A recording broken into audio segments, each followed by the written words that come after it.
wasn't a forever thing, but it was a stepping stone, and it's what I wanted to do at the time. It helped me get closer to what I wanted my life to look like at the time. Welcome to Life and Love by Design, the podcast that helps you create the life and the relationship that truly fulfills you. I'm your host, Odette Coronel, an accredited professional coach, NLP practitioner, and relationship mentor, and I've helped countless men, women, and couples who are feeling stuck in their lives or their relationships to stop living by default, to start taking ownership of their lives, and start creating the life and the relationship that they truly want to live. Tune in every Wednesday where I'm going to be sharing tools, tips, strategies, and conversations to help you design a life and a relationship that feels perfect for you, because you don't have to settle. You get to define your own version of success. And I am here to guide you every step of the way. So let's dive in. Abraham Lincoln once said, "The best way to predict the future is to create it." But what if you don't know what it is that you want to create? What if you have no idea what you want your future to look like? Welcome back to Life and Love by Design. I'm your host, Odette Coronel, and this is episode 2, where we're going to talk about getting clear on what you want your life and your love to look like. So in our last episode, I asked you a question. I asked you to pretend that you had a magic wand, and if you had that magic wand and you can create the life and love that you wanted, what would that look like? But for some people, that's not that easy. Like, we actually don't know. Sometimes we don't know what we want. For most of us, most of life, like, we really didn't have to figure it out because we were in school and we just followed the next step. It was, you go from kindergarten to elementary school, then to high school, then college, then after college you get a job. And some of us, after you get your job, you're following the steps that your career or your job has in store for you, and you work your way up the ladder. For some of us, we just get married, maybe to our high school sweetheart or our college sweetheart, and you get married, you start a family, and you just follow along to whatever life naturally throws at you. Maybe you buy a house, and on and on. And there's nothing wrong with that. That's totally fine if we do that. But what if you wanted to get really intentional about what it is that you wanted and what would really make you happy, what would make you feel fulfilled? I remember years ago when I had so many plans, so many goals, so many ambitions. My husband and I had all these plans, and we were doing it. We were hustling, we were achieving things, and it was great. But I remember that we had started a business, we got married, we already had our first daughter, and I think we had even purchased our first home already. And I remember I was working a lot of hours, and I would wake up each morning, drop off my daughter at the sitter, spend the day working, and I did enjoy my job, by the way. But I would spend my day working. Then after work, I would rush, pick her up from the sitter, come home, make dinner, bath time, put her to bed. And then at that point, I was exhausted, pretty much pass out at night, and then wake up the next morning to do it all over again.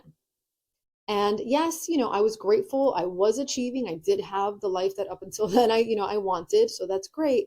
But I noticed that I was just feeling exhausted and overwhelmed at the time. And I realized, wait a minute, is this what I really want? Something is missing. And I just didn't know what to do next. I knew I needed to make some kind of change or adjustment because that life just wasn't sustainable, but I wasn't sure what to do next. So there were things that I had to do in order to figure that out. And by the way, this isn't the only time in my life when I have felt this. It happens from time to time, and it's normal for this to happen to all of us at some point in our lives. Sometimes, many times. And life is about being able to reflect and redirect and make changes when we need to. But I remember at the time I went through this little journey of self-discovery where I would kind of like reflect and ask myself some questions like, when am I truly happy? Like, just paying attention to that. When am I truly happy? What lights me up? What energizes me? What part of my day do I feel most fulfilled or happiest or excited? Or what part of my day do I feel motivated? When do I feel proud of myself? All of these questions I would sort of ask myself, and that would kind of help me figure out what was missing or what I wanted more of. And I also took time to think about which parts of my day drain me. Which parts of my day do I just completely dread? What are those moments? Because I wanted to make sure that I did more of the stuff that was making me happy or was energizing me and less of the stuff that was draining me and just kind of making me feel miserable. I also, at the time, I remember I started a practice of gratitude where I would write down like at least three things that I was grateful for. And all of these things, thinking about what I was grateful for, thinking about when I was happiest, thinking about when I was energized, all of those things led me to figure out what my core values are. And one of my main core values was family and still is family and spending time with my daughter. I remember thinking, God, there's nothing more important in the world than raising this child, spending time with her, and just, teaching her and just spending quality time together, watching her grow, and just all of that. I didn't want to miss a thing. So that was an important value that I noticed.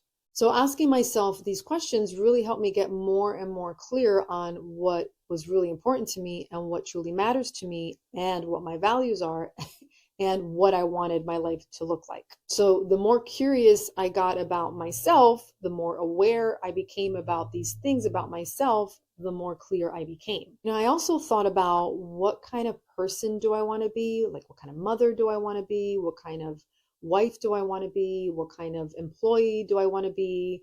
We also had our own business at the time. So what kind of business owner did I want to be? All of those things I would ask myself. And what that means is, do I want to be the type of mother that is present for her child, or do I want to be the type of mother that is able to have, quality time but not quantity time? Again, there's nothing wrong with either one. I just needed to get clear on what I wanted to do. What did I want my family to look like? What do I want my business to look like? Do I need to be the business owner that does everything and has to handle everything, or can I hire the right team of people and delegate? What did I want my marriage to look like? Like, how much time do we need to spend together? Are we doing things together as a team? Or are we going to do things separately and individually? Or do we want to do things more interdependently? I needed to get clear on that to see what kind of relationship I wanted to have. So that's a little bit of what I experienced, just one of many times when I had to self-reflect and question what it is that I truly wanted. So I want you to take the time to do the same thing. Ask yourself these questions. Really, no one can answer them for you. This is a journey that you have to take. You have to figure out for yourself what it is that you want. And if you don't know what you want, that's okay too. In the meantime, just do what you know. So there's absolutely nothing wrong with, in the meantime, while you're figuring this out, you do work where you're currently employed, or do what's easy, do what's available to you. If you have a degree in pharmacy and you're not sure if that was the right thing to do, but in the meantime, you don't know what to do, in the meantime, just work in pharmacy. Or if you're not sure if you want to live where you're currently living forever, that's okay. You can live there in the meantime. So what normally happens when we're not thinking about these things or we're not intentional, and again, there's nothing wrong with this, but we normally just do what we learned in our family or what everyone else around us is doing, what our friends are doing, what the people in our town are doing, what people in your community or church are doing. We just kind of do what everyone around us is doing. And again, there's nothing wrong with that, but that can also lead us to live on autopilot. And if you're happy doing those things, then that's totally fine. But the point is to figure out, am I truly happy? Is this really what I want? Because again, you want to just be intentional with whatever you do, with the way that you show up, with the way that you speak, with the way that you interact with people. So if you don't know what to do, like in the meantime, just do something, even if it's not a forever thing. Again, going back to my story, at the time, I decided to make a little change, and I decided that the job that I had at the time, because again, even though I had my own business, my husband and I had our own business, I was still working, and That job was just taking too many hours away from my family. And I decided that I was going to take a huge pay cut. And I got a different job that was a lot less hours. And I was able to spend more time with my daughter. And that wasn't a forever job, but it was the right thing for me to do at the time. And my real goal at the time, and what I wanted my life to look like, my priority was to spend more time with my daughter, to spend more time with my family, to be able to even have time for my business. So that's what made sense for me at the time. And again, it wasn't a forever thing, but it was a stepping stone, and it's what I wanted to do at the time. It helped me get closer to what I wanted my life to look like at the time. Remember, we're constantly changing, life is changing, we're growing and evolving. So whatever you're doing today doesn't mean that it's forever. So just do what you know, do what is most easy for you or what's available for you at the time while you're figuring out if this is what you really want. But going back to asking yourself those questions and reflecting on what you really want, I want you to also ask yourself, in addition to when am I happiest, when do I feel most fulfilled, when do I feel most energized, I want you to think about who you are and what your strengths are. What do people tell you that you're really good at? What kind of compliments do you get? Or what are your talents? What are things that you're good at? What are things that you're naturally good at? Maybe you need to sharpen your skills at something and become better at it. Or maybe there's something that you're curious about and you want to learn more about. You can even think about, what are my weaknesses or what are my triggers? Because maybe those things are getting in the way of the life that you want. They're kind of holding you back. So you just want to be aware of what those things are. And going back to your values, like I mentioned before, I tried to figure out what was most important to me, why I was doing the things that I was doing and working towards the thing that I was working towards. Family for me was very important. I want you to also think about your own values, what's most important to you, and also what are your beliefs? What is it that you believe? Because we want the things that we believe to support us in what we do. And sometimes the things that we believe hold us back. And, beliefs are things that we just kind of learn. We develop these beliefs that we learn them from our families or from different experiences that we have in life. And we just kind of think these things and we think them over and over again. And before you know it, we believe it, but it doesn't necessarily mean that it's true. If it were true, every single human being in the world would agree on it and would believe it. But this is a belief that you've formed just based on your own experiences or your own teachings from your family or your environment. And I want you to think about, is this belief useful? For example, if you're trying to build your career and you're trying to work at a job and you want to make a lot of money, but you have a belief that making money is evil and that people that are rich are selfish and are evil, then chances are you're going to have trouble charging people for your services or asking for a raise. And that belief is going to hold you back. It's going to get in your way. So that belief is not useful for you. So think about, how can you reframe that belief? You can believe instead that, money is just energy. It's just an exchange of energy. And good people can do good things with money. Evil people can do bad things with money, but good people can do good things with money. It's not about the money. Money is neutral. So that's a belief you can adapt. And that might be more useful. Or if you're dating and you're looking for your life partner and you really want to, settle down and get married and have kids and start your life with a partner, but you have a belief that, men are pigs and there's no good men out there, or all men cheat. If you have that belief and you don't believe that that person exists, then how are you ever going to be able to attract a partner or find a partner to share your life with if you don't believe that they exist? So that belief is an example of something that's just not useful. And I get it. Maybe in your experience, you have been cheated on in the past, or the relationships around you are just not happy. But it doesn't mean that it's true for everyone. And it's not useful to hold on to that belief. So again, you want to try to reframe that belief. You want to believe that your perfect partner is out there for you, that you're going to attract and find your partner. So again, you're going to ask yourself, what makes you happiest? When do you feel most energized? When do you feel most drained? What are your strengths? What are your weaknesses? What are your triggers? You want to know those things. You want to get clear on your values, what's important to you, what matters to you. What are your beliefs? Are your beliefs supporting you or are they getting in your way? The next thing that I want you to think about is, what resources do I already have? What opportunities do I have available to me? For example, your education is a resource. That's a resource that can help you with your network. It can help you with get a better paying job. So that's a resource for you. Your family, your friends, your network, those are all resources that you have at your disposal and that can also offer you different opportunities. So you want to look at what's already available to you. And you want to look at your environment. Literally the people around you. Sometimes where we spend time holds us back or really pulls us farther away from what we truly want. So you just want to look at the people around you. You know how they say that you are the average of the 5 people that you spend the most time with? That's really true. Look around and see who you spend your time with and say, is this really what I want? Or is this something that's really keeping me stuck somewhere that I'm really not happy?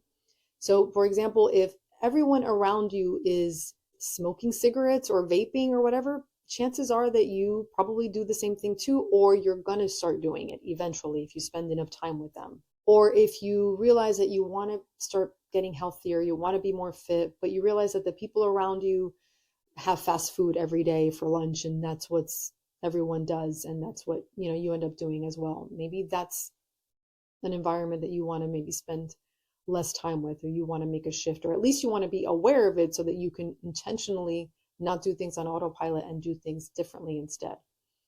Or if you're in an environment where it's really toxic and everybody's just constantly critical and negative, or constantly just watching news and things that are just negative all day long and it's just bringing you down, then you want to maybe move to a different environment or just spend less time in that environment if you can, because sometimes this is our families and we're kind of stuck there. But if you can, take ownership of what you can and spend less time in that environment and surround yourself with more positive media and positive content and just positive people that do help you feel more energized, more inspired, more motivated. Another thing that's really important for you to pay attention to and to notice are your behaviors and your habits. What are the things that you're doing every day? And just ask yourself, do I like that I'm doing these things? How do I feel when I do these things? Just stop for a moment and just really think about what does that feel like inside my body after I do this? Maybe there's a habit that you've just kind of formed and you didn't even notice it and you don't like it. You want to change it, but you never realized that you were even doing it. So what we do without thinking and we just do on autopilot becomes a habit. And sometimes we don't even notice that we're doing it. Like if you want to buy a house someday, let's just say, or save money or pay off your bills, but you have a habit of every day, going to Starbucks 3 times a day or going for fancy lunches every day. And it's just become a habit. It's just what you do. Maybe that's what your coworkers do or whatever. And you've formed a habit. You can kind of just do it mindlessly. This is a behavior and you want to notice it. And you want to notice, is this going to help me pay off my bills? Or is this going to help me save money for that house or whatever? Is this a habit that I want to keep? I have a friend that noticed that, she was having a glass of wine every night just to unwind before going to bed. And before you know it, she was having 2 glasses of wine and it just became a habit. It just became something that she was just doing automatically just to kind of relax. But she noticed eventually when she started paying attention that it was really affecting her sleep. It was giving her anxiety at night. She was waking up kind of groggy in the morning and tired. So this was a mindless habit, a behavior that she had formed that when she started to pay attention and she was saying, oh, I'm not getting enough sleep, I'm not having a good morning, it had to do with a habit that she had formed and she hadn't even realized it. So our behaviors, we want to pay attention to those behaviors. And that's going to help us figure out also what we want. And in addition to the behaviors, I'm going to include here to pay attention to your thoughts. Pay attention to your self-talk, right? Are you beating yourself up for everything that goes wrong, every mistake that you make? Are you comparing yourself to everyone's life on social media, to their highlights that people post? Are you criticizing your appearance? Are you being too hard on yourself and being a perfectionist for every little thing that you do? Because our thoughts and our self-talk, sometimes we are our own worst critic. So I want you to really pay attention to the way that you're speaking to yourself in your mind and think, how can you be kinder to yourself if you notice that you're not being too kind? You want to make sure that you're as kind and as compassionate to yourself as you are with other people. All of these things that I'm describing, all of these questions that I've given you, over time, if you do them, take your time with them, over time, it's going to get clear what you want. It's going to get clear how you want to show up. You're going to get clear on the type of person that you want to be. And once we get clear on that, then we can become more intentional. Then we can figure out, okay, what do I really want? What's going to fill me up? What should I do in order to bring me closer to what I want? The more that you get to know yourself, the more clear you become on what your goals should be. And at the very least, you'll know which direction to go in, what's going to bring you closer to whatever is aligned with what you want or what feels right. You're just going to know how to pay attention to what feels right. Literally feels right, like in your body. Sometimes we cringe when something just isn't right. Like we can feel it. And this really works because the more you create a habit of that self-reflection and you really know yourself, your confidence starts to grow. Your self-esteem starts to get better, and you just become more clear on who you are and how you want to show up and how you want to behave and what you want to do. And then it just gets easier to form goals and to figure out, what you should be working towards. So one example is a client that I was working with, and he had recently gotten married. He has an okay job. He was happy enough with it. He didn't love it, but he was happy enough with it. And him and his wife did have goals, but he wasn't sure if that was a place he wanted to stay in forever or if he wanted to make a change. And through asking himself all of these questions and working with me, our coaching together, eventually he came to the realization that he did like what he was doing, but he wanted to make more. He wasn't making enough money, and he wanted to maybe work for a different company. So he realized that what he needed to do was get a certain certification and gain the skills that he needed in order to make that change. And eventually he did. And now he has a job that he absolutely loves. He's making more money. And him and his wife are actually in the process of buying a home. So it worked. And it's just about being clear, getting clear. It's okay if you're not currently clear, but getting clear through asking yourself these questions to becoming more and more self-aware. And going back to my story, as I said before, eventually I left my corporate job, I took a pay cut, and I was able to spend more time with my daughter. And I kept asking those questions, kept reflecting. And eventually, by the time I had my second child, I have three, by the time I had my second child, I decided that what was best for me and for my family was to stop working outside of our own family business and dedicate myself to my family and to our own family business, where I had more flexibility. I was able to work from home. I was able to control my schedule. And through asking those questions, I was able to take the steps along the way to shift and make changes that helped me get clear on what mattered most to me and what I really wanted with my life. So try this for yourself. Try these things for yourself. Answer all of these questions for yourself. And if you don't want to go through all these questions or you just don't have the time, at least do this. Pay attention and literally write down everything that energized you, every moment where you felt energized or happy or motivated, and write down every moment when you felt drained or depleted or you just dreaded whatever you were doing. Just pay attention to it, jot it down, so that you can start developing the habit of being more self-aware. And by the way, I have this workbook journal. It's called Create an Awesome Life Journal. It's available on Amazon, and all of these questions are in there. This is a great guide to help you figure out what you want. So pick it up. This is a great resource. I offer it to my clients as well. It's available on Amazon. You could just type in my name, Odette Coronel, and it'll come up. or type in Create an Awesome Life Journal. I'll actually attach a link to it in the show notes as well. So these are some of the questions and the tools to help you figure out what it is that you want and help you get more clear. If anything that you heard today resonated with you, please like and subscribe. Maybe share the podcast episode with someone that you think might find it valuable. And if you have any questions, send me an email, lifecoach@odettecoronel.com. I look forward to seeing you again next Wednesday and every Wednesday. And until then, remember, your life and your love are yours to design. Thank you so much for listening to today's episode of Life and Love by Design with me, your host, Odette Coronel. If anything that you heard today resonated with you, please take a moment to like and share this episode, subscribe, even leave a rating. This helps us grow and reach more amazing people just like you who are ready to evolve and design a life and a love that they want to live. And don't forget to join the conversation on Instagram at Odette Coronel Coaching. I would love to hear your takeaways. And if you don't have Instagram, you can always email me at lifecoach@odettecoronel.com. Until next time, remember, your life and your love are yours to design. See you next week.